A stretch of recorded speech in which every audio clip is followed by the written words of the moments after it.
Assalamualaikum warahmatullahi wabarakatuh.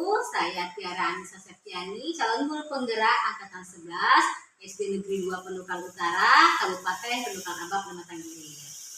Saya akan di sini tidak sendirian. Saya bersama Ibu Fitriani selaku Kepala Sekolah SD Negeri 2 Penukan Utara. Di sini saya akan menanyakan pengalaman dilema etika saat akan mengambil keputusan di sekolah.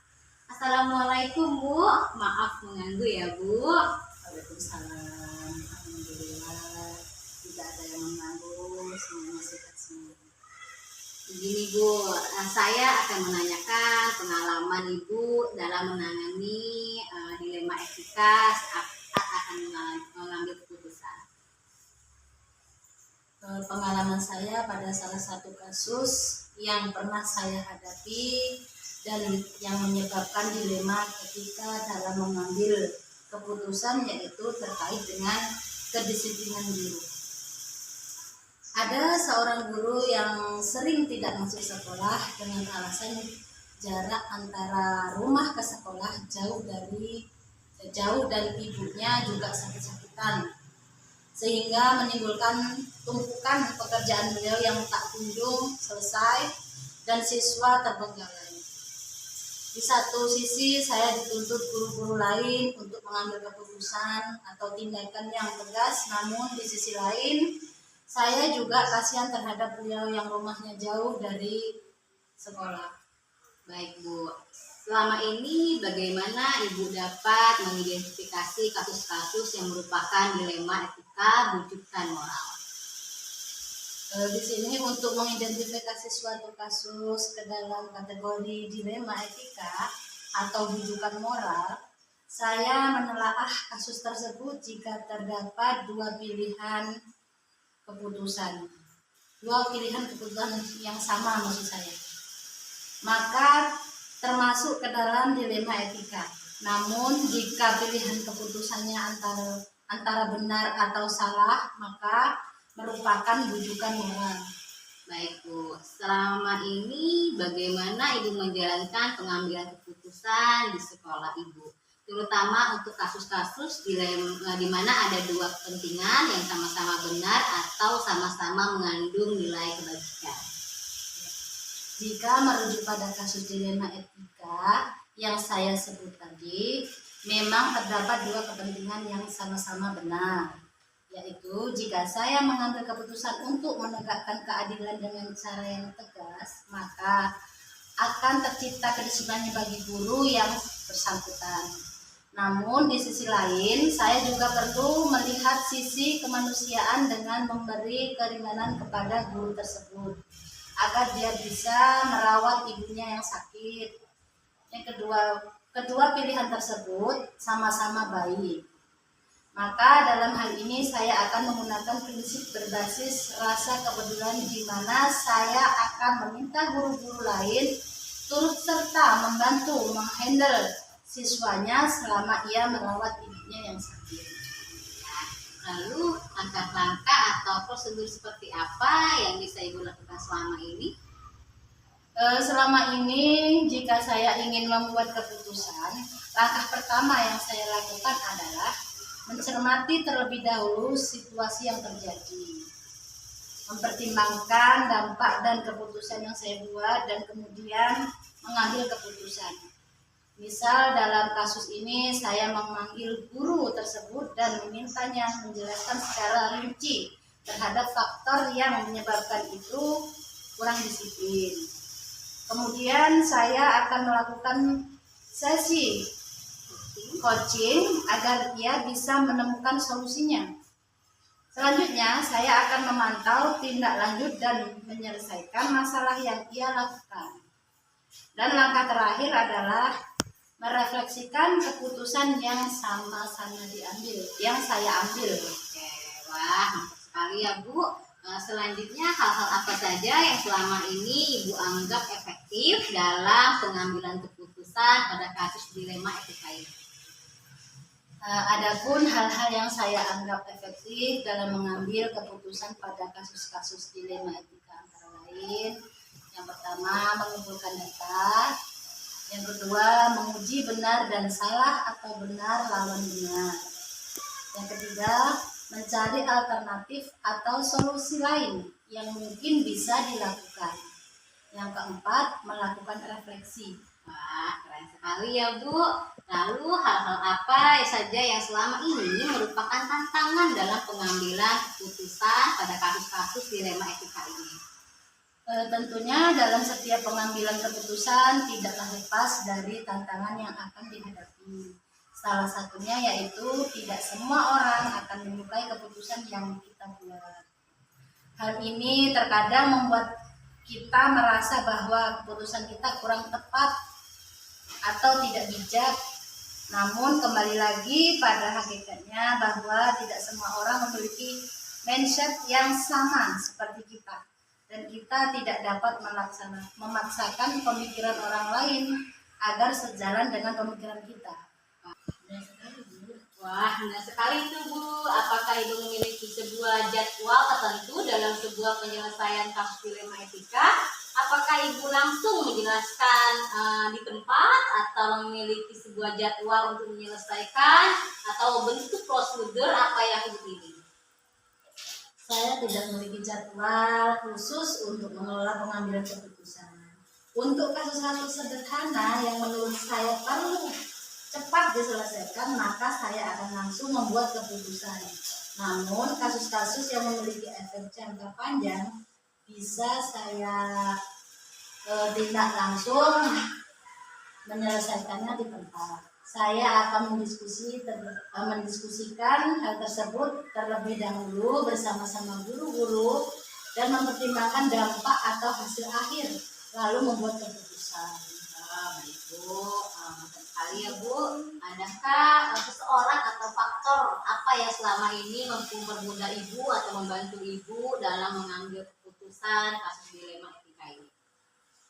Ya, ada beberapa orang yang dapat mempermudah dan membantu saya dalam membuat keputusan. Di antaranya yaitu rekan kepala sekolah lainnya, saya dan guru-guru yang sering saya minta pendapat dalam beberapa kasus. Selain itu, atasan, pengawas, dan beberapa pihak lain juga turut membantu saya dalam membantu keputusan. Dari semua hal yang telah saya sampaikan ini, pembelajaran apa yang Ibu petik dari pengalaman dalam mengambil keputusan dilema etika ini? Dari beberapa kasus yang saya hadapi terkait dengan pengambilan keputusan, saya mendapat banyak pengalaman yang mengajarkan saya tentang rasa empati dan rasa peduli, tidak mengambil keputusan sepihak, berpikir sebelum memutuskan, serta pentingnya menerapkan prinsip berbasis nilai-nilai kebijakan dan memprioritaskan kepentingan murid. Baik Bu, terima kasih kegiatan kami kita hari ini. Terima kasih Ibu telah menjawab beberapa pertanyaan dari saya. Saya juga terima kasih sudah mengambil waktu Ibu, untuk mengakhiri ini Bu, saya ucapkan terima kasih. Wassalamualaikum warahmatullahi wabarakatuh. Waalaikumsalam warahmatullahi wabarakatuh.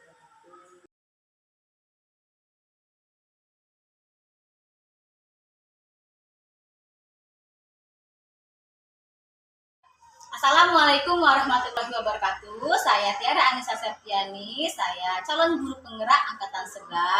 Saya berasal dari SD Negeri 2 Penukal Utara, Kabupaten Penukal, Abak, Lumatang Ilir. Hari ini saya tidak sendiri, saya bersama dengan Ibu Milawati selaku kepala sekolah dari SD Muhammadiyah Pendopo. Baik Ibu, Assalamualaikum. Waalaikumsalam warahmatullahi wabarakatuh. Bagaimana Bu kabarnya hari ini Bu? Alhamdulillah sehat. Alhamdulillah. Saya maaf ya Bu ya, saya mengganggu aktivitasnya hari ini.